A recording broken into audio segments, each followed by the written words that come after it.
किस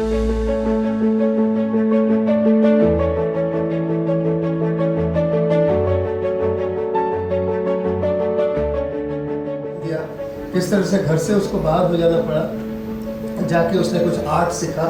मैं किसी का नाम नहीं लूँगा यहाँ पे, सिर्फ मतलब कहानी उनकी बता रहा हूँ। आर्ट सीखा और उस आर्ट पे उन्होंने स्टूडियो बनाया और स्टूडियो आज इतना अच्छा चल रहा है। हमने पूछा आपने 6 महीने में कितना कमाया, मतलब मुझे मालूम नहीं लेकिन आधा तोला का ज्वेलरी मेरा हुआ।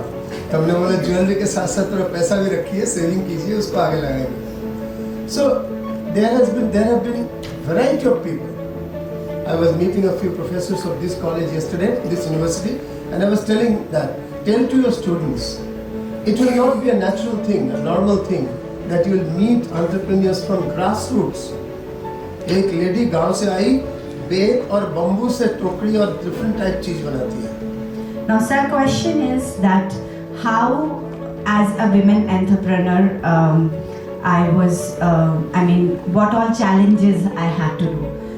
तो सबसे पहले ट्रस्ट, विश्वास, to gain that trust among the doctors, to gain that trust among my patient, to gain that trust among my co-workers कि we can do well।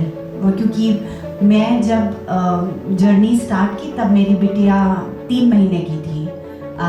So that's how I started। जैसे sir बोलते हैं कि धक्का लगने पे कोई entrepreneur बनता है, पर मेरे को धक्का नहीं लगा था। I really wanted to do this and I never wanted to stop working, and I realized that if I continue working in the hospital, there may be times when I may not be able to go because of the kid being so small. So I thought I'll start my own journey. So the first one is definitely getting the trust. The second one is scalability. I started, but how do I scale it? Physiotherapist, I assign it to my physiotherapist. They already know what treatment protocol. तो वहाँ से मेरी जो सीख है, there's a story from there. तो what happened is, एक बार मैं अपनी ग्रोसरी की शॉपिंग कर रहा था गांव के किराने वाले स्टोर से। तो एक लड़का आया, मेरे साइड में खड़ा हो गया, होगा 8-10 साल का बच्चा, और खड़ा है। तो मैंने सोचा कि शायद मांगेगा कुछ बिस्किट पैकेट या समथिंग, चॉकलेट।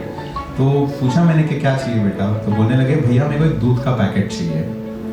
तो मैं थोड़ा हैरान हो गया कि बच्चा, 8 साल का बच्चा दूध का पैकेट मांग रहा है। तो मेरा जजमेंट चला गया, ठीक है शायद घर ले जाएगा, he'll give it to his mother or something। तो मैंने बोला 2 मिनट रुक जा, मेरे को अपना काम खत्म करने दे, then I'll catch on। तो इतने टाइम में he noticed my demeanor या behavior, भाग के गया और अपने एक दोस्त को बुला के लाया। पहले वाले लड़के का नाम था राविद और दूसरे वाले का नाम था आसिफ।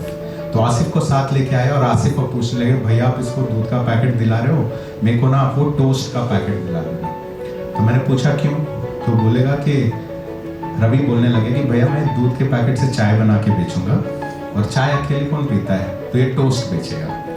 तो मैं हैरान हो गया एकदम, ये 10 साल के बच्चे मेरे को सीख दे रहे हैं, ठीक है। तो उसके बाद कुछ दिन बाद मैं फिर इनको देखता हूँ, 2 लड़के, ये सेम 2 लड़के जाके वहाँ पे चाय की जो टपरी है उस टपरी वाले से बात कर रहे हैं।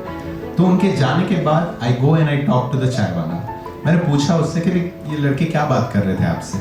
बोलने लगे पता नहीं कहाँ से थे, दूध का पैकेट ले आए और बोलने लगे कि भैया मैं आपको 10 रुपए दूंगा, इसकी चाय बना दो और इस फ्लास्क में डाल के दे देना।